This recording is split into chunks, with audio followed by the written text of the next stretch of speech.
people, welcome back again to another video. If you are new in this channel, this is Officialsharon Entertainment, a home of freedom fighters. If you haven't joined our family yet, join the family by hitting the red button down below on the bell notification icon, so whenever we have a new video in this same channel, you will get notified. Thank you so much for tuning in, and I love you all. So my people, I have a video here that I want you all to watch, and I myself will be watching with you in this particular video. Feel free to let me know what you think about this video in the comment section below. Like and share this video, and I will see you again in my next video. Barr Ejiofor is a lawyer, a human rights activist, and the lead counsel to the indigenous people of Biafra.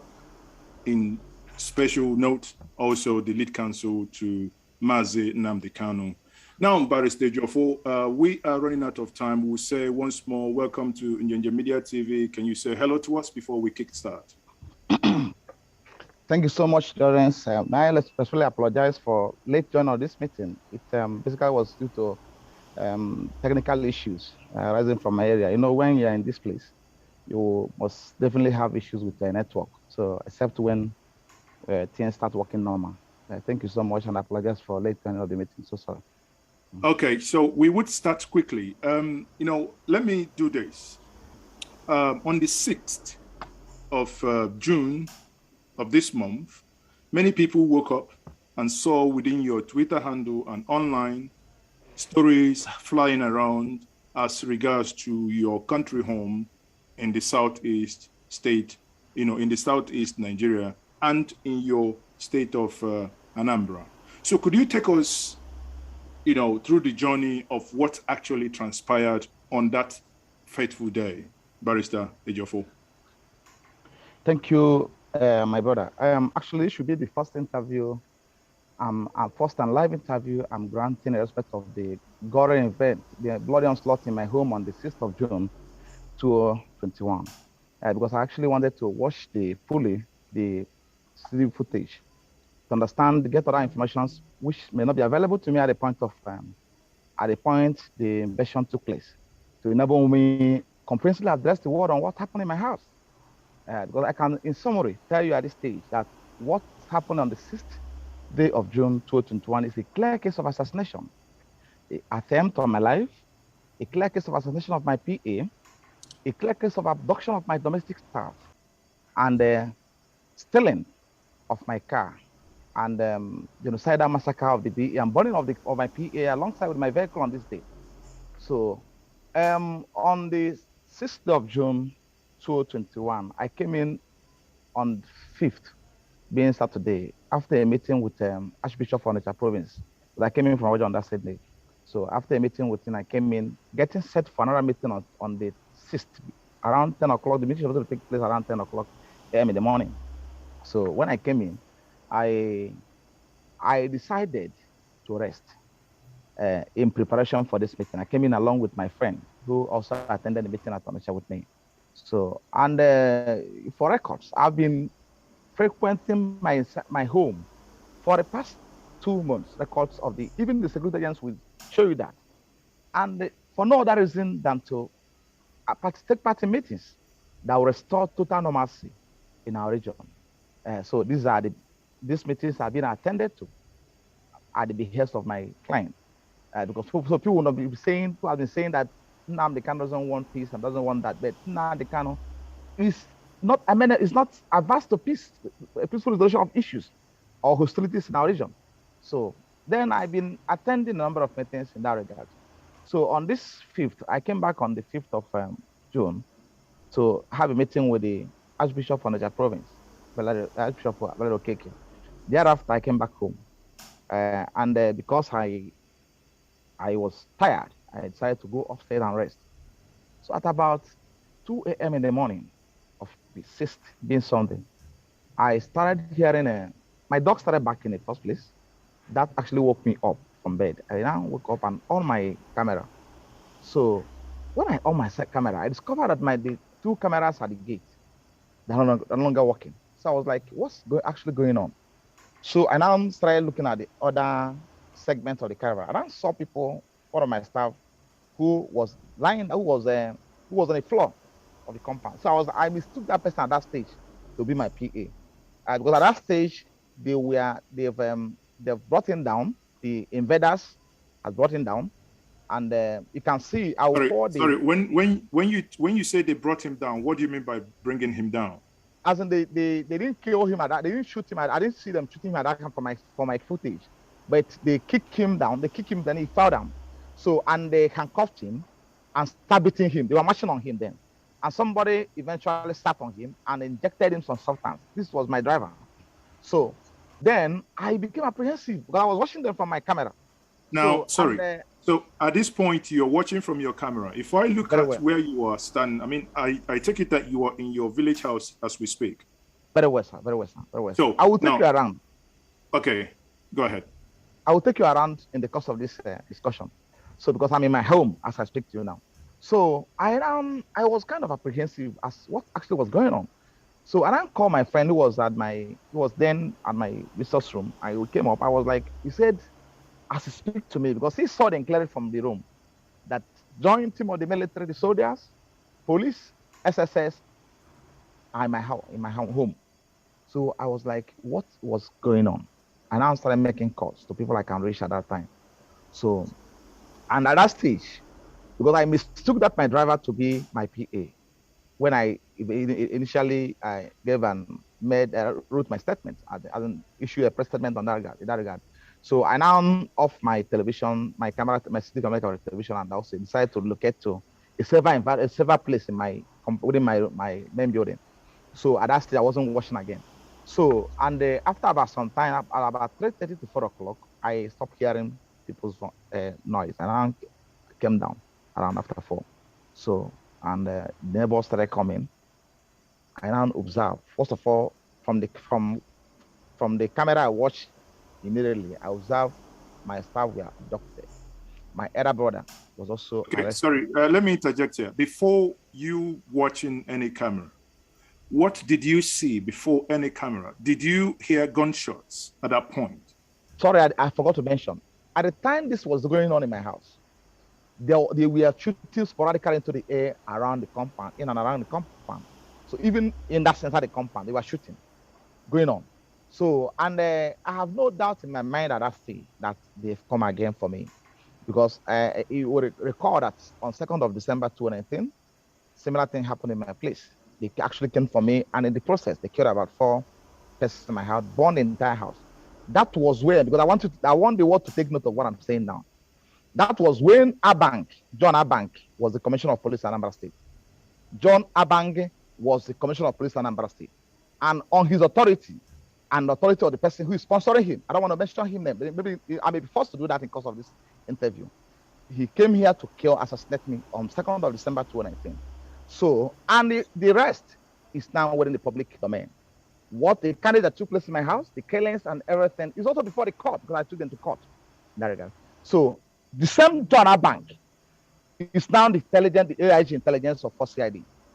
And they have reliably gathered, I can say that to you in unmistaken terms. Quote me anywhere in the world, I'll prove it to you. John Abang and the person sponsoring him, because John Abang is now the AIG intelligence in 4 CID. Send these people to me. These are people made up of they act under the code name of JTF, NHC. I'll send you some information after this interview. He sent them. Then acting, obviously he knew that I am harmless. He knew my position is such as a lawyer to IPOB and then I'm the Kano. But because they are actually after my life, they want to get me down at all costs by enemies. He wants to take advantage of the hostilities in the southeast to come to my house. But unknown to him, he is fully unaware of the fact that Ejiofor has been at the center stage of people who are clamoring for peace, restoration of total peace in our region. So when he initially wanted to do that, he made some contact with local authorities, and they refused to get involved. I may not mention them. Then I never knew he was planning to come and kill me and my community staff.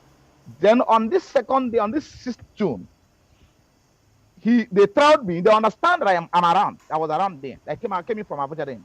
I'm around. So now send them to come. I will send you footage of the atrocity they committed in my house. When they came, and you see them clearly, fully kitted in their combat uniforms. They were highly sophisticated, as if they are embarking on operation on a place where you have terrorists, where you have Boko Haram members operating. Fully kitted. They came, they scaled through the fence where my security cable could not cover. If one person scaled through the fence, you see it, all I'm saying now can be established in the next couple of minutes after this interview. I'll send it to you. They scaled through the fence, came in, then went and opened this gate. Opened the gate. When you open this gate, my driver came out from their room, from their house, a small house. I'll show it to you. I'll take it around now. So came out, and you can see from the footage that as soon as my driver came out, they were already inside the house, inside the compound. And I asked him to stand. He stand. He never at any point in time resisted them, confronted them. They brought him down. Started manhandling him, handcuffed him, beat him, and in the process, some now went inside my boss quarter, where my PA was sleeping, where my Barrister Ejiofor, thank you. May I interject here? You said when they came in, your driver came out. Do you have a security man in your ancestral home? So how come your driver opened the door instead of your security man? No. It wasn't door. They came in through the fence. You know, because of the sound of gunshots going on. So they were so apprehensive. My driver came out to find out what was actually going on. Because never believed that you have such strangers in my house, such terrorists in uniform in my house. Never believed that. So he came out from their room to find out, to listen to what was going on. So unknown to him that they were already inside the house. So they now asked him to stand. And you will see it in the CCTV footage. He hands up. They brought him down. Then sat on him, started manhandling him, handcuffed him, inject him. He was injected. Then at that stage, some of them rushed inside their room, inside their house, where others were sleeping. And from the footage unveiled all the atrocities that they committed in my house. They now brought the second person, who is my son's PA. They brought him. I saw him coming out from that footage. So the one they brought him. Shortly after that, you saw my PA, who was murdered in a cold blood. They were dragging the dead body on the floor of my house. They dragged him from the house to the gate. Then so now for clarity here, they shot your PA in your house. Inside the room. They killed him inside the room. He was murdered inside that room. In my own house. In my compound. There is a CCTV, and you said you have a CCTV. I am sending it to you right away. I have done that now, but I will send it to you right away. I will send it to you right away. All I'm saying is contained in that CCTV footage. And we have overwhelming evidence. I had evidence to nail them more. So they killed him inside the room, dragged him, about 5 of them dragged him, the dead body, lifeless body of him, outside the compound. Then, as if that wasn't enough for them, 2 of them now came back. After they have forced the driver to give them the car key to my Camry, Toyota Camry, he then came back and went to where I parked the Camry and started, then drove off. Then my elder brother, who was arrested, and at some point left when they got to know, they left him. So was person that told us when he came back that when they brought the vehicle, they now put the dead body of my PA inside the vehicle. Now, on getting to know, they now asked my dear brother, Mr. Joel Ejiofor, to come out. When he came out, they now asked him to go. He left. Right?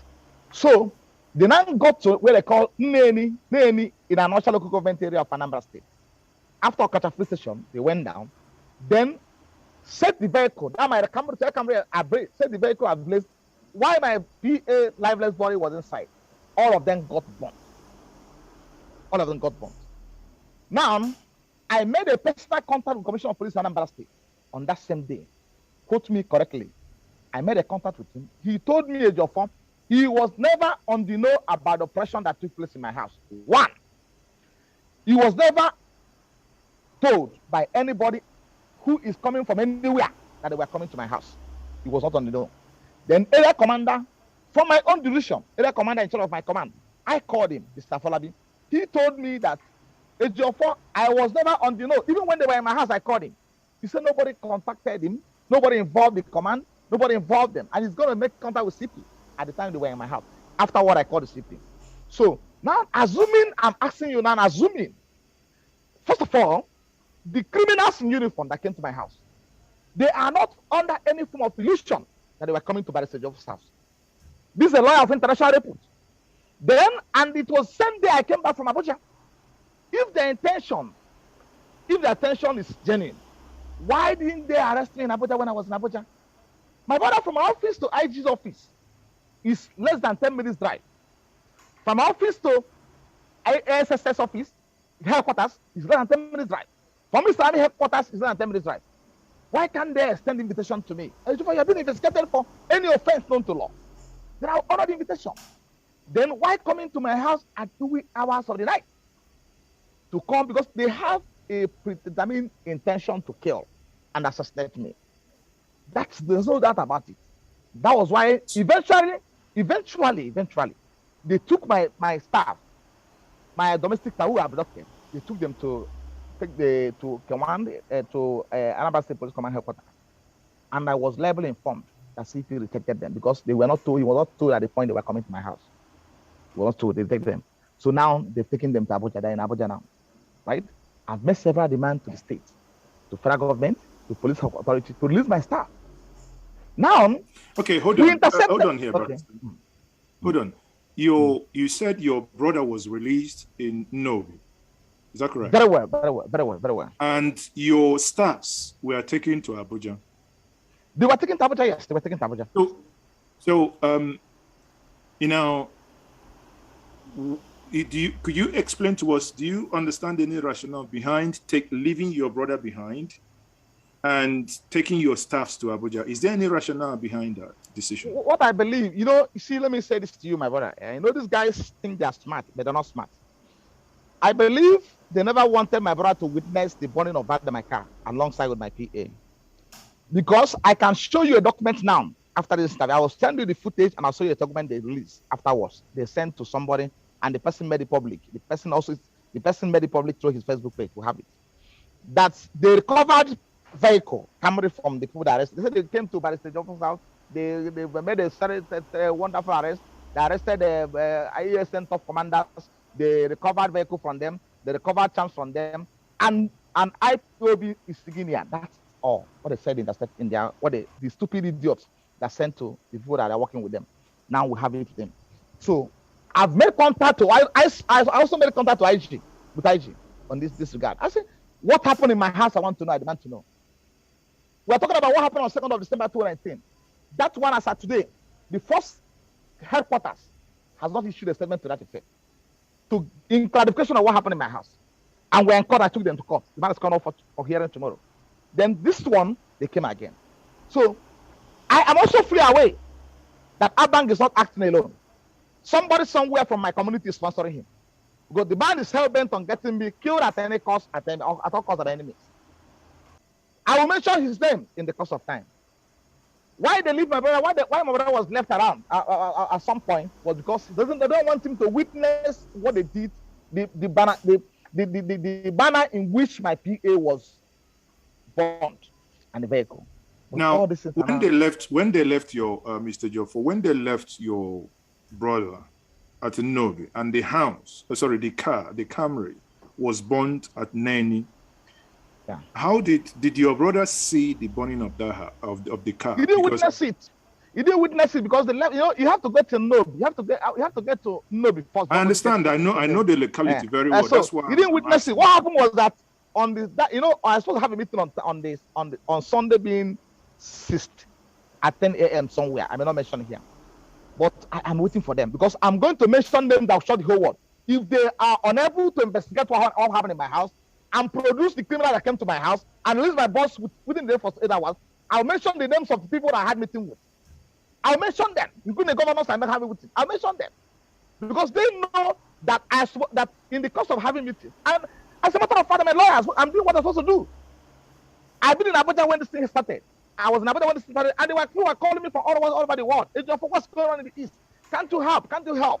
I left my wife and my children to come down here to start making peace. Okay, so Barrister Ejiofor, if I piggyback to as to motive here, you believe that the invasion of your house has some connection to the insecurity that we saw in the Southeast in April and May? It has no connection with that whatsoever. Let me tell you what happened. You see, before you can be able to actualize some emotive, you must certainly create a platform that will make it work, that will sell it or add it up. In this case, some people somewhere has been plotting evil against me. I am not unaware of that fact.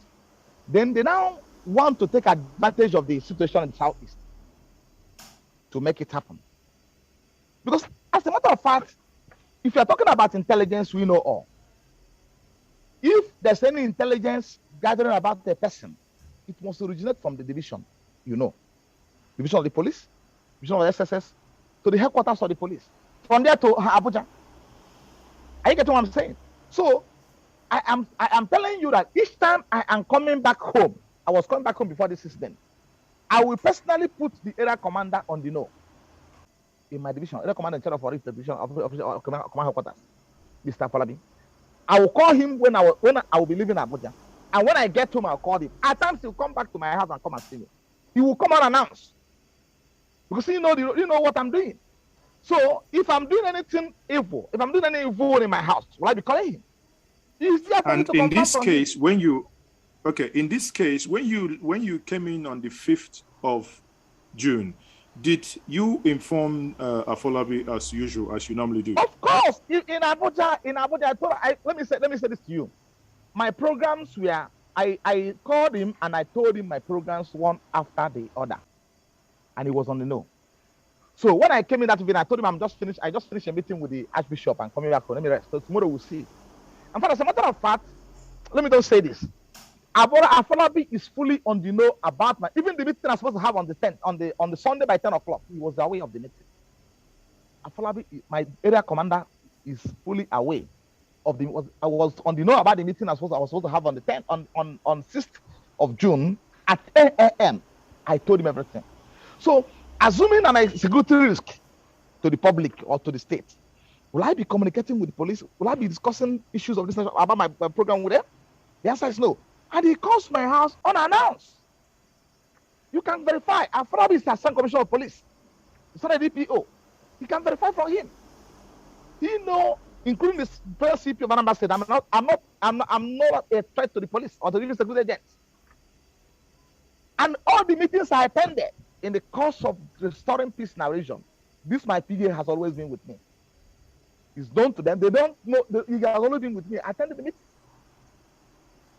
So the police is fully aware that I was coming back on the 5th. And at any point in time I was coming back before that incident, they are also aware.